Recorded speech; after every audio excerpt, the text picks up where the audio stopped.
नमस्कार साथियों, मैं धर्मेश चौधरी। आप लोगों का मार्गदर्शन इंस्टीट्यूट में स्वागत है।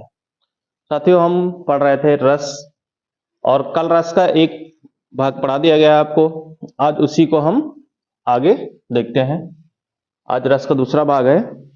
तो कल रस के बारे में बताया गया था, रस के कुछ पॉइंट लिखाए गए थे जो इम्पोर्टेंट है परीक्षा की दृष्टि से, है ना, पूछे जाते हैं। और आज हम उन सब रसों के बारे में चर्चा करेंगे जो 11 प्रकार के जो रस हैं उनके बारे में चर्चा करेंगे। और रसों की संख्या कितनी बताई गई थी? 9 मानी गई है। लेकिन भरत मुनि के अनुसार बताई गई थी कि रस की संख्या 8 होती है। ठीक है, तो यहाँ हम बारी बारी से सारे रसों के बारे में पढ़ेंगे, लेकिन एक बार सबसे पहले नजर डाल लेते हैं सभी रसों के बारे में, उनके अस्थाई भावों के बारे में। तो चलिए शुरू करते हैं। एक तरफ हम लिख लेते हैं रस, एक तरफ लिख लेते हैं हम रस, ठीक है। और एक तरफ लिख लेते हैं हम अस्थाई भाव, एक तरफ लिख लेते हैं अस्थाई भाव। Good morning. अस्थाई भाव, ठीक है। एक तरफ रस लिखेंगे और एक तरफ लिखेंगे अस्थाई भाव, ठीक है। पहले इन पे चर्चा कर लेते हैं कितने प्रकार के कौन कौन से रस हैं, ठीक है। उसके बाद फिर बारी बारी से एक एक रस के बारे में हम चर्चा करेंगे, ठीक है। अस्थाई भाव,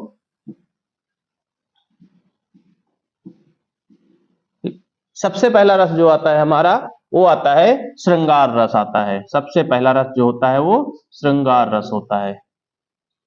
अगर श्रृंगार रस के अस्थाई भाव की बात करें तो इसका अस्थाई भाव होता है रति, इसका अस्थाई भाव होता है रति, ठीक है। हाँ, हाँ रति प्रेम तो वही हो जाएगा। तो अगर इसकी परिभाषा की बात करें, इसकी परिभाषा क्या हो जाएगी? जहां नायक नायिका, नायक नायिका की प्रेमात्मक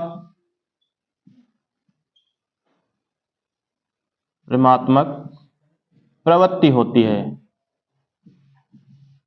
प्रवृत्ति होती है, ठीक है।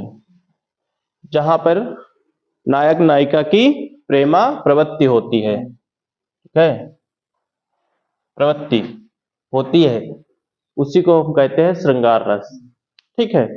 प्रेमा प्रवृत्ति का मतलब क्या होता है कि जहां पर नायक नायिका में प्रेम प्रदर्शित हो, है ना, वह उसको कहते हैं। तो इसकी परिभाषा हो जाएगी ये, जहां नायक नायिका की प्रेमात्मक प्रवृत्ति हो, है ना, नायक नायिका आपस में प्रेम करते हो, यानी मधुरता हो उनमें, है ना, मिलन हो, उसको कहते हैं। इसके बाद अगला रस हमारा आता है करुण रस।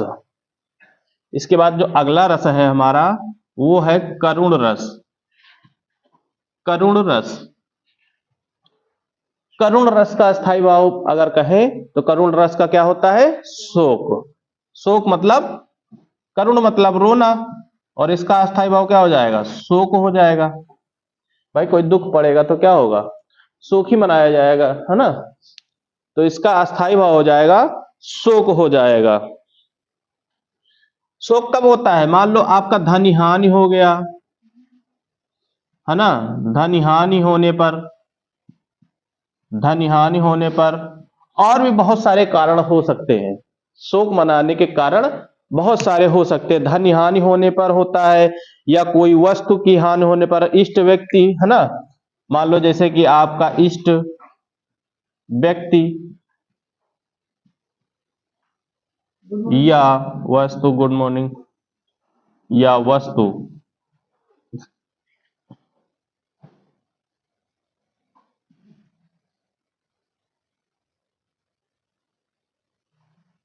ठीक है। देखो, करुण रस का स्थायी भाव शोक, जिसमें धन हानि होने पर या इष्ट व्यक्ति या वस्तु, अगर आप मान लो इष्ट यानी भगवान के प्रति, है ना, किसी प्रकार का कुछ हो गया तो आप क्या करते हैं? शोक मनाते हैं, ना। उसी प्रकार आपसे अगर कोई व्यक्ति चला गया, है ना, जैसे मृत्यु हो जाती है तो लोग शोक मनाते हैं, या कहीं दूर और चला गया तो उसमें क्या कहते हैं हम लोग? शोक मनाते हैं ना। और कोई वस्तु जो आपकी अगर बहुत ही अच्छी हो, आपके लिए पसंदीदा हो, वो खो जाए, तो उसमें भी हम शोक मनाते हैं ना थोड़ी देर के लिए, कि हमारी अच्छी वस्तु थी गायब हो गई। तो इसका मतलब शोक का अर्थ होता है, या फिर आपके धन हानि हो जाए, गिर जाए आपसे पैसा, अगर 500 का नोट गिर जाए तो दिन भर क्या करोगे? शोक मना के बैठोगे, यही 500 रुपए रहे हमारे पास, खर्चा करेगा, वो चले गए, है ना। अगला रस कौन सा है? हास्य रस। हास्य का मतलब होता है हंसना, हास्य। और इसका अस्थाई भाव अगर बात करें तो अस्थाई भाव होता है हास होता है ना। पेपर में रस देकर अस्थाई भाव पूछता है, और इस बार पूछा भी गया है यूपी पुलिस में, है ना। और सबसे आसान पूछा गया था, एक आया था, एक किसी में आया था करुण रस का आया था, और एक श्रृंगार रस का पूछ लिया था उसने। एकदम आसान पूछा था उसने, मतलब ज्यादा कठिन वाला काम नहीं, है ना। अगर इसकी परिभाषा की बात करें तो इसकी परिभाषा क्या हो जाएगी? हंसना कब होता है हमको? जब किसी विचित्र चीज को, है ना, विचित्र प्राणी या किसी विचित्र वस्तु को या कुछ भी विचित्र जो हमको दिखाई पड़े, उसको देखकर अगर हमें हंसी आए, है ना। मान लो लड़के हैं, पैंट शर्ट ना पहन के आए, सलवार सूट पहन के आए, तो आदमी क्या करिए? विचित्र वेशभूषा है ना, पीके वाली स्टाइल में, तो हंसी है सब जने देख देख के, तो उसी को कहते हैं हास, है ना।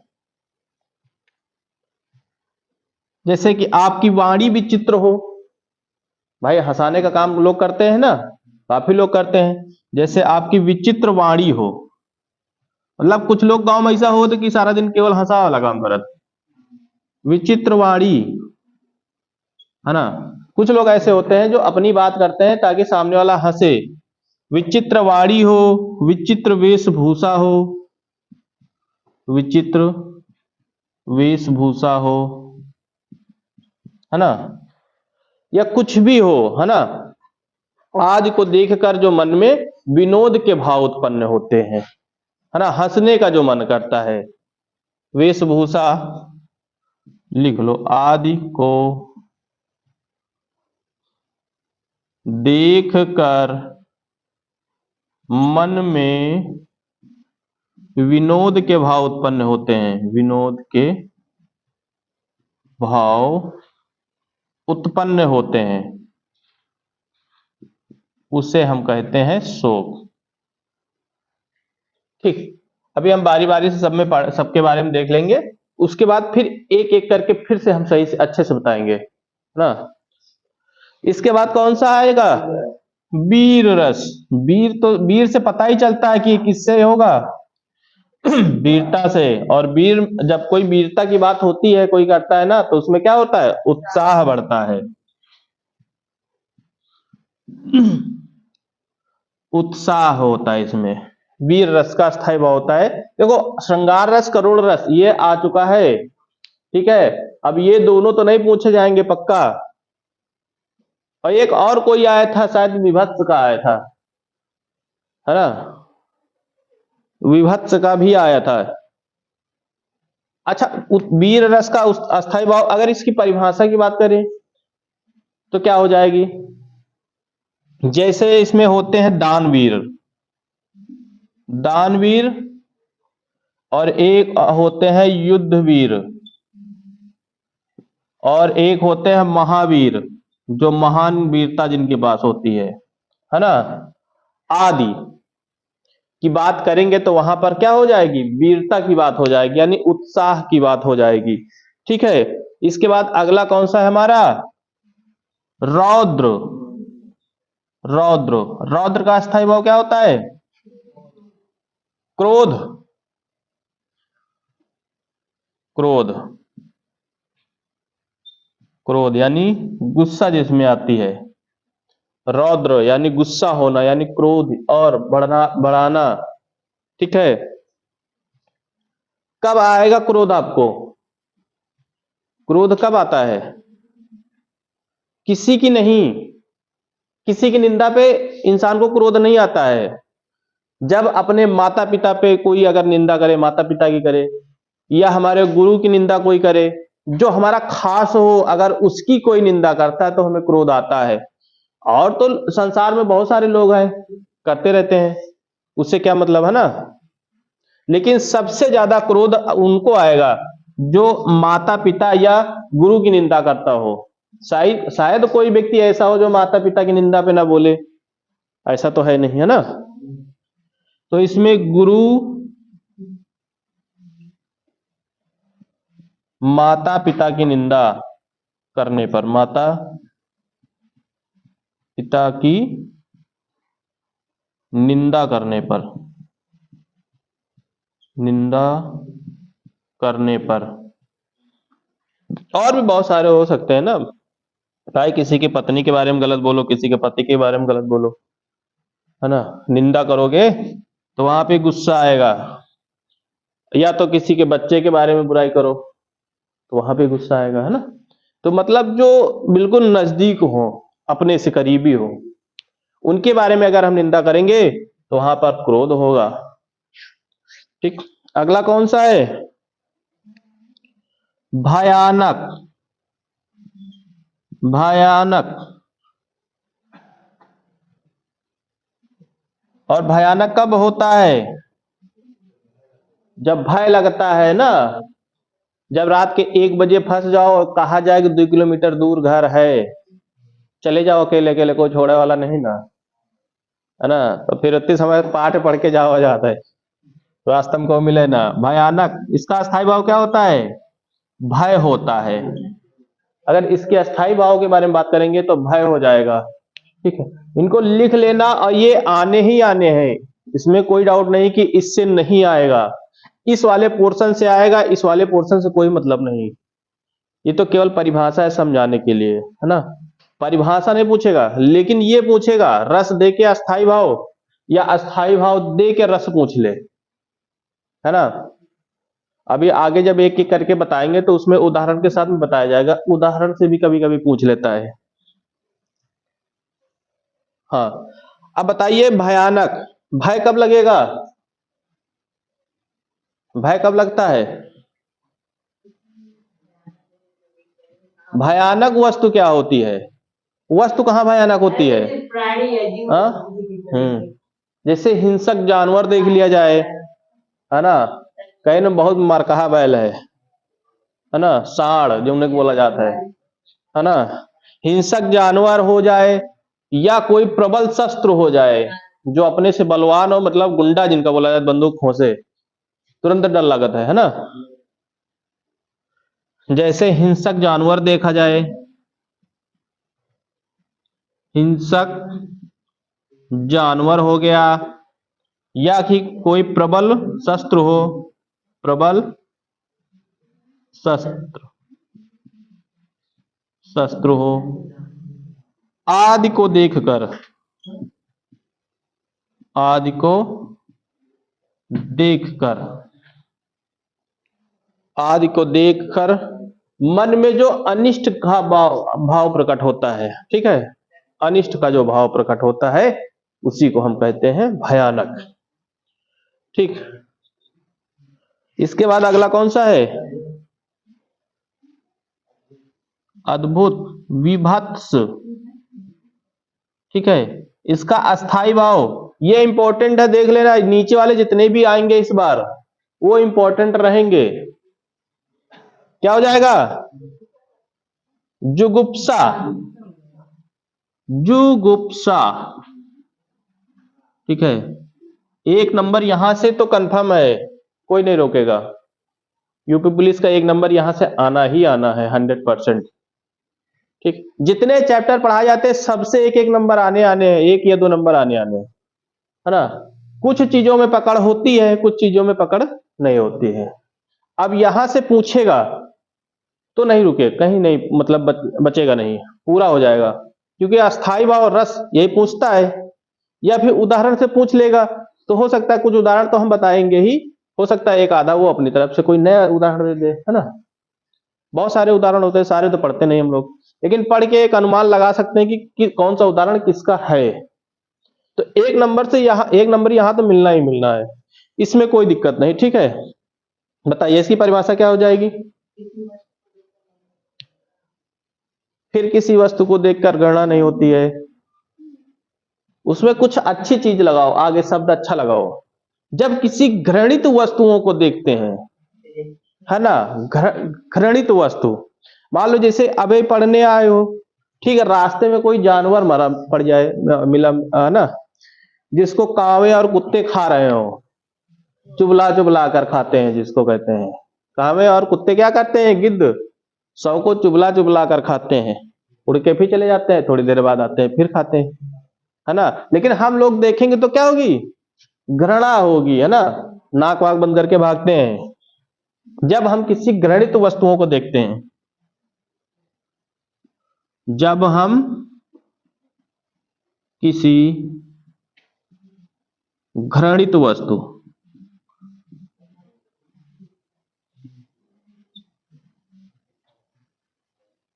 घृणित वस्तुओं को देखकर, ठीक, इतना नोट कर लो भाई, और जिसको स्क्रीनशॉट लेना है स्क्रीनशॉट भी ले ले, बाद में अच्छे से नोट्स बना लो एक, क्योंकि दोबारा यह नोट्स मिलेगी नहीं, यूट्यूब पे पड़ा रहेगा, देख लेना वहां पे। ठीक है, मिटा दे रहे हैं इसको।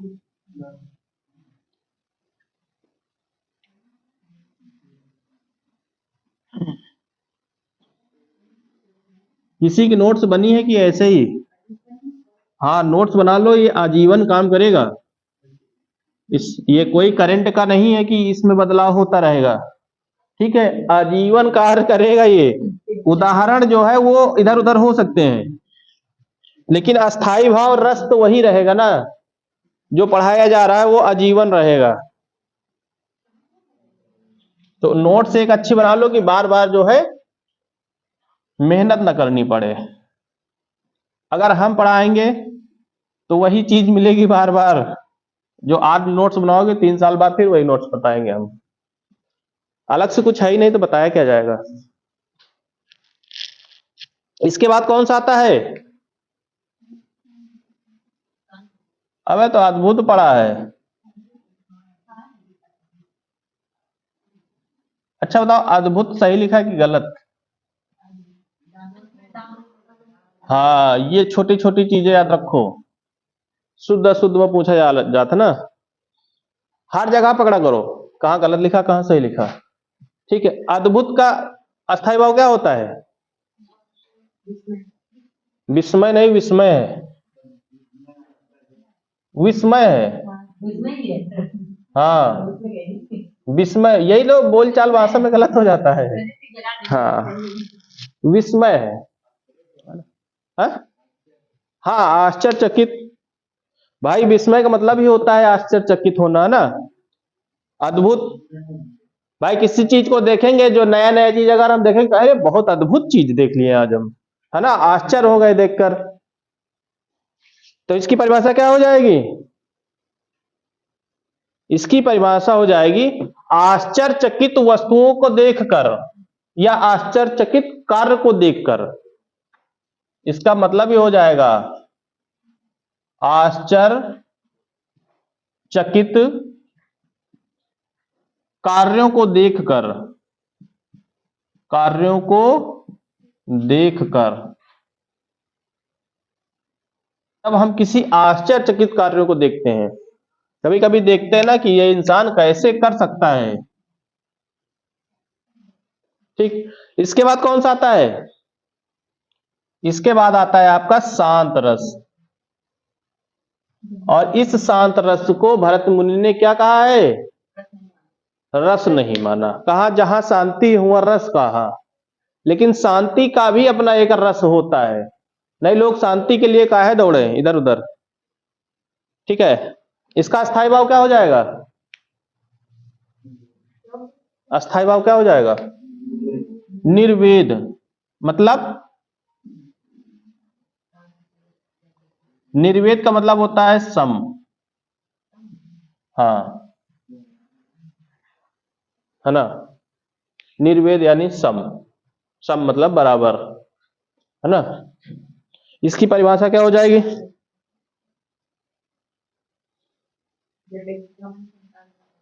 हाँ, जब व्यक्ति का मन संसार में ना लगे और वो शांति की तलाश में दूर दूर भटकता रहे कि हमें शांति मिल जाए। हाँ? शांति ना मिली भाई। जब इंसान का मन शांति नहीं, है ना, शांत नहीं होता तो क्या करते हैं? चलो वहां चलते हैं, घूम के आते हैं, वहां भी शांत नहीं हो रहा है, कहीं और चलते हैं। जब मनुष्य का मन संसार में ना लगे, संसार में ना लगे और वह इधर उधर भटकता रहे, इधर उधर भटकता रहे। भाई बहुत सारे ऐसे इंसान होते हैं ना, अब उनको संसार में मन नहीं लग रहा है, लेकिन अब उनको चाहिए शांति। और शांति कहाँ मिल सकती है? मरने के बाद फुल शांति, कोई टेंशन नहीं। मरने के बाद कौन कहाँ जाता है क्या पता। जब तक जीवित तब तक परेशान, मरने के बाद खत्म। इंसान होता है गैस का सिलेंडर, ठीक है। इंसान नहीं, इंसान होता ही गैस का सिलेंडर है। अगर मान लो गैस से आप खाना बना रहे हैं, गैस खत्म हो जाएगा तो क्या खाना बनेगा? काम खत्म। अरे वो तो अलग बात हो गया है। वैसे आदमी है, आदमी के अंदर जिनको देखिए कहा जाता आत्मा, वह एक तरह के गैस है। कुछ लोग गैस लेके आए हैं 90 साल के उम्र के लिए, कुछ लोगन का मिला 60 साल के लिए, कुछ लोगन का बहुत थोड़ी गैस मिली, और वह गैस जहां निकली आदमी का काम खत्म। वह गैस दोबारा भरा ही नहीं जा सकती। ये लिए आदमी का, हर एक आदमी के अंदर अलग अलग दिन का, तारीख का, समय का गैस भरा है। तो 60 साल को बहुत जने का 100 साल की गैस भरा गया आवत, है ना। तो गैस भरी कैसे जाती? अपने आप का जब सही रखा जाता है ना। विचारों से शरीर स्वस्थ होना चाहिए, हर चीज से गैस बनती है इंसान के अंदर जीवित रहने के लिए। चलिए अगला कौन सा है? शांत रस के बाद वात्सल्य, वात्सल्य, वात्सल्य। वात्सल्य पूछा गया था कि ये शुद्ध है कि अशुद्ध है। वात्सल आ चुका है एग्जाम में, शुद्ध था कि अशुद्ध था, कई प्रकार से दिए थे वात्सल्य, ठीक है। वात्सल्य, अगर इसकी अस्थाई भाव की बात करें तो क्या हो जाएगा? अस्थाई भाव क्या होता है? ये लास्ट वाले याद रखना, लास्ट वाले खतरनाक है। क्या होता है? यही लिए तो बता रहे ना, थोड़ा सा दिमाग का गर्दा साफ कर लो। नोट्स बना के रखे हो लेकिन पढ़ नहीं रहे हो, है ना। बहुत अपत्य स्नेह होता है, आपत्य नहीं, गलत मत पढ़ा करो। अपत्य स्नेह होता है, अपत्य स्नेह। देख लेना कुछ लड़के तो ऐसे निकलेंगे ना, अभी तैयारी अच्छी रही है, पेपर रद्द होएगा, बड़ा खुशी मना रहे हैं, अब इतनी समय उनसे फिर पूछा जाए तो ना बता पाएंगे। कल खोपड़ी खजवाई है, अरे वही तो आ रहा, वो याद नहीं आ रहा वही। हाँ, क्योंकि 3-4 महीना में तो पूरा खत्म कर दे हैं, है ना। छीछल लेदर जो बोला जाता है, छीछा लेदर कैसी भाषा है? छीछा लेदर कैसी भाषा है? अरे देहाती भाषा है, देशज भाषा है अपनी, खड़ी बोली नहीं, देशज भाषा में आती है ये। छीछा लेदर कर देना। नर्री कहते ना, नर्री लाद धर के मारब। नर्री का मतलब क्या होता है? गर्दन। हाँ, तो ये सब देशज भाषा है। ये आता है एग्जाम में, सब लिखाए जाते हैं शब्द, ठीक है। अपत्य स्नेह का मतलब होता है माँ बेटे में निश्चल प्रेम, निश्चल प्रेम, निश्चल प्रेम यानी अटूट प्रेम, है ना। निश्चल का मतलब होता है अटूट प्रेम। इसके बाद कितने हो गए हैं? 10। तो बचा कौन सा? भक्ति रस बचा है आपका। भक्ति रस अस्थाई भाव क्या हो जाएगा इसका? बताओ। हाँ, इष्ट देव और इष्ट देव विषयक रति पूरा कहते हैं इसको, है ना। या इष्ट देव भी आ जाएगा उसमें, इष्ट देव विषयक रति, इष्ट देव और विषयक रति होता है इसका। इसकी परिभाषा अगर पूछ ले तो परिभाषा क्या हो जाएगी? इसकी परिभाषा की बात करें तो परिभाषा क्या हो जाएगी? हाँ, अपने आराध्य के प्रति, अपने आराध्य के प्रति क्या हो जाए हम? समर्पित हो जाए, यानी हम भगवान में लीन हो जाए।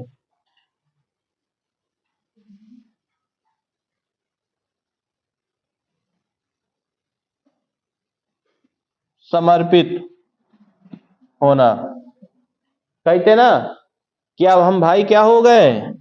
भक्ति में लीन हैं। हर देवी देवता के भक्ति में कोई ना कोई लीन रहता है ना, तो उसी को बोलते हैं कि अपने आराध्य के प्रति समर्पित होना।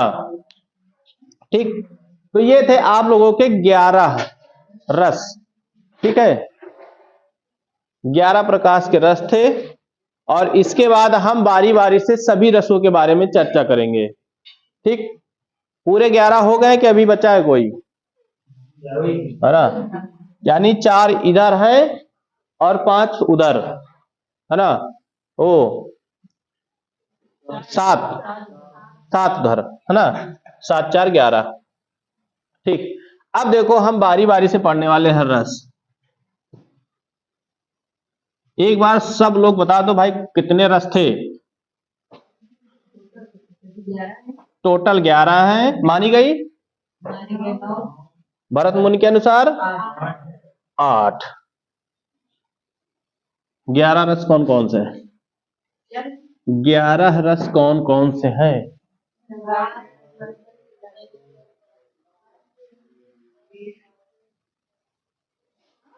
खत्म। अब भाई जान, जिसे राष्ट्रगान नहीं होता है तो मैं लड़का कहा करा थे जनगण बस वही में बीच में सब जने मिला है धुन के धुन, है ना। भले मतलब अगर एक लोग बोल दी तो इन्हें खड़े हुए सब जने भी, अगर 4 5 जने बोल रहे हैं आवत भले ना हो लेकिन बीच में बोलिए जरूर, है ना। तो 11 प्रकार के रस बता दिए गए है ना। जो कल की क्लास होगी आपकी, वहां हम एक एक रस के बारे में बताएंगे। पूरे 11 रसों के बारे में पढ़ेंगे, उसके उदाहरण बताए जाएंगे, है ना। और कैसे पहचान करेंगे रसों की ये भी बताया जाएगा, है ना। एक काम और करिए, आप लोग बहुत लेट में आते हैं, जल्दी आने का प्रयास करें। 8 बजे आते हैं हम लोग।